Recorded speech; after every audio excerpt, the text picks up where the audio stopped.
Tôi mà nào có chuyện tôi đi đâu. Dạ cha. Lấy chân chim rất có sáu theo. Nuôi vô. Chạy lên dây chàng một theo. Lấy giờ lên nghe tỏi tê tôi nè. Lên nghe tỏi tê tôi chửi nè. Dạ số con là cả lúc số con tôi chịu số những tay số con nó một bún nó nấu giờ nó không bún tao vào. Này cái sổ nó nè, cái sổ nó tỉ lấy lên nghe từ mồm nè. Đôi. Ui yo, giờ nó muốn tới đi đi.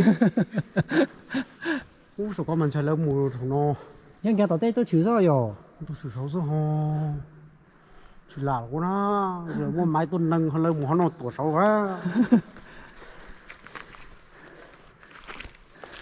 Cái số thì nói cũng khó cả. Giờ lấy sai trong nó tiêu biển nó nè. Tao kia sao? Tao kia sao?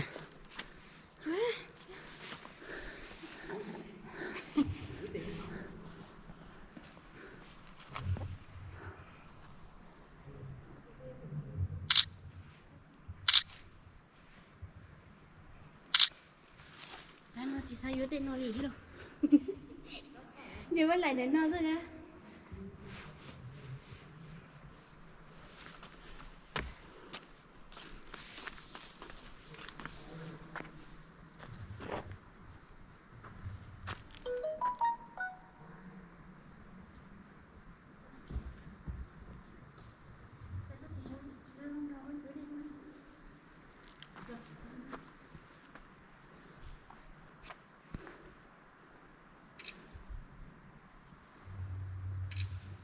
Chỗ đây nó rồi. Nó có bé đâu à? Nè. Lúc khó lên cái theo lúc bé nó có bé đâu à? Ừ. Nó có chập lỗ thì cơ. Cho nó chết khí rồi rồi. Cho em mình cùng xóa ra nó. Tên nó không như một đồ lù thế rồi. Ô tô chết mà nó có chắp lời luôn nè. Mong tôi một đồ lù rồi.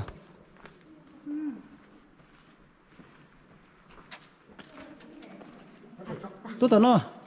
Xin chào. Bị nó tổn đủ thế lô to chà bể chỉ bỏ đi. Wow. Rau nó là lấy sai nó này rồi. Lấy gì xay thằng non đâu thể rồi.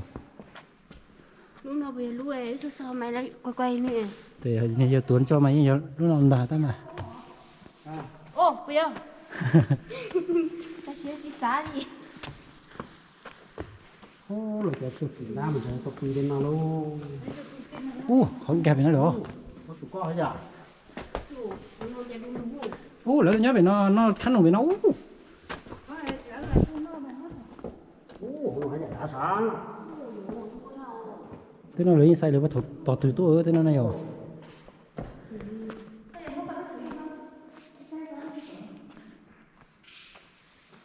Tôi cho điện nó mò. Cho điện của chị ca lì à cũng đúng. Chỉ cao rồi.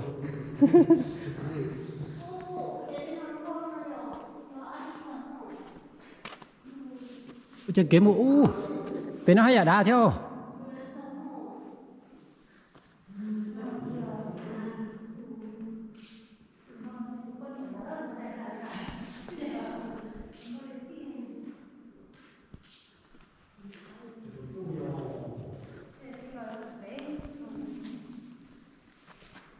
Tên nào là thằng nhót thiểu tôi nhớ tên nào nè.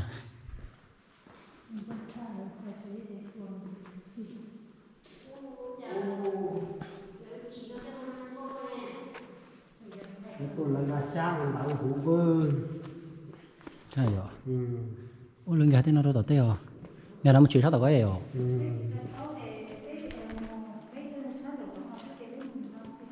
Lúc tao lên buổi tao kêu nhầm không? Lúc tao có lo trà đúng không nè. Lo hầu là. Lấy xay đu lùng rồi. Bé à. Tôi hình nho liền.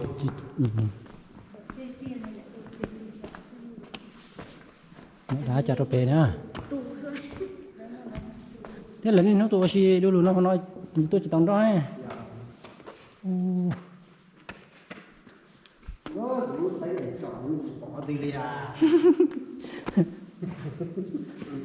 giờ Việt Nam trong có lo thế nào còn tới giờ mới đây là giờ lấy búa nè đi rỉ rỉ liền rồi nó giờ lấy búa là giờ cô chỉ ô cho cái gì cũng đúng na nhiều giờ tây chỗ nó tây phát đây nhiều thế là chúng lấy búa thì là giờ nếu trong này thế này đó thì đời nó mới ít thôi từ mọi đây nó là ô con này trong nó chỉ là cua thế là nếu trong này rồi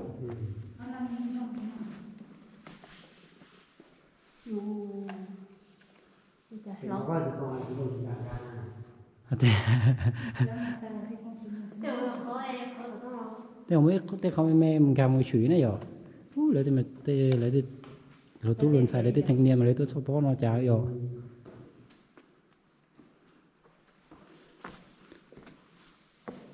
cho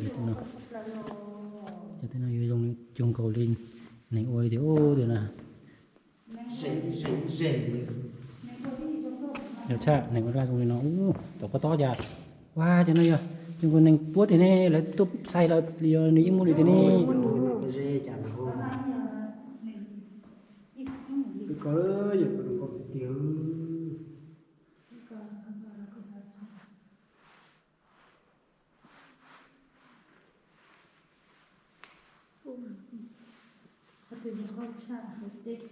có từ của trong câu có từ cái trong từ có từ như dùng mà tôi thay dùng là sát thôi thay dùng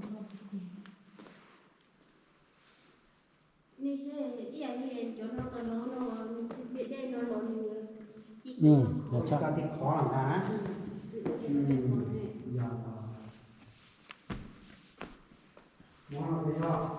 ô sao chứ mà chị có sao thế có thế nữa nó đừng một lá nó mùi ơi để chắc nữa nó nữa lá này nữa tay bữa lá nó mùi giống câu thì thiếu thế nào bữa nay này hả tôi giờ tiếc tiếc còn là chuyện ta tỏ qua giống câu nó dở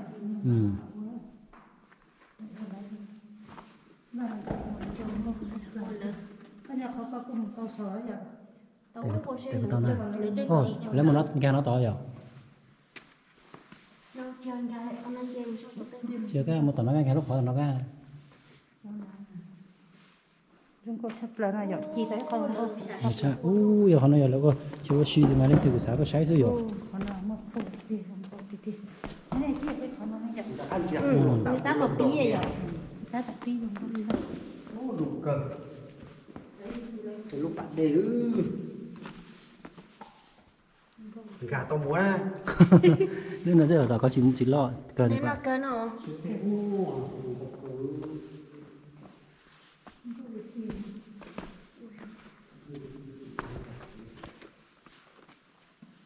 không ta ta chỉ cán gan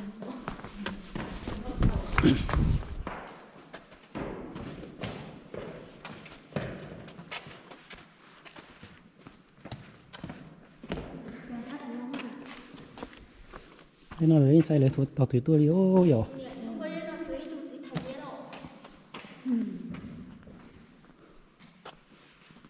giờ nó tự cái giờ giờ cái tủ nó lo học pin rồi đấy từ từ thấy chua lò cháu và học pin đấy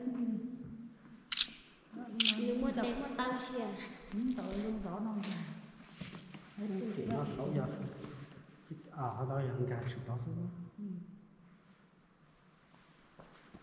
số rồi cũng chạy thao số về tao tức số mà nó là những cái nó thì tao vô giờ ý là cho người ta trên đã có một món tái mà tiêu tao cái nó lên ra đâu sai rồi không giờ sáng nhà nó mà trong có sáng thì kia đó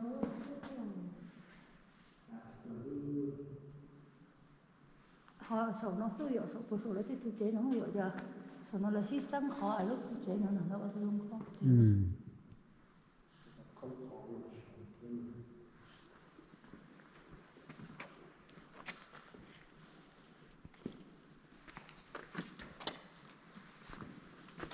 chả sắt tỏ sao tao có chỉ con đu suối chả sao tỏ nó là chúng tôi bây giờ sao tao nó theo bậc kia nó là giờ thằng gì mà nó mất trong đạn nó nè à Anh ăn là cho na chế rồi ý là nữ dân lá lo nữ dùng nữ đi nó rồi nữ mà mà lá nữa thôi Ní lá chế chế là sự con chưa đi ní lá như không có ừ gì cả. thế họ cũng nói lấy trông thế mà bây giờ nữ dùng lá nữ nữa Lá như sao cũng mua rồi cha sao nó không đắt nữa cái chán nó sâu. Cái thế nào? Tí này không phải lúc họ mà họ có mà hai dạng chán lo cháu sủng nó. lúc đó mà mua xe lúc mua hậu không biết. tôi bị có lo tao nó à Cái gì lúc nào mà cứ tao. Cái cái mùi nó. wow chả là nó cho chỉ luôn Thì tao không có đi theo rồi. Nó rất xa.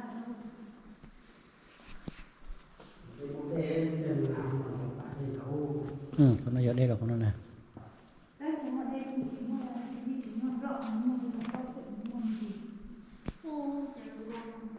Còn nó có cha đâu, con chơi để hú thì tiêu rồi. là cha Đi sau đó xong rồi. Non. lấy chỗ lấy nhân dân nó yên cho nhân dân nó không số rồi nó mua một cái này Cái chỗ này là ba sát một lần. Chia chập lầu là sao nó nhau nó chủ. là cha ừ Được bỏ sữa. Ủa bây giờ chơi đông nó không đi hả? Không đi hả? Gì nó sống ui yo. ôi giờ cha thì cho Chị tao á. Bây giờ chủ nó không à? hay tiện Chủ nó có số à? hay tiện lấy Ủa, mà vô chín dê vô. hay tiện lên chơi họ tụi tôi một số này lên chơi có mới rồi Chín dê con đâu. Lấy tôi cho kỹ nữa. Ui, chị tôi lấy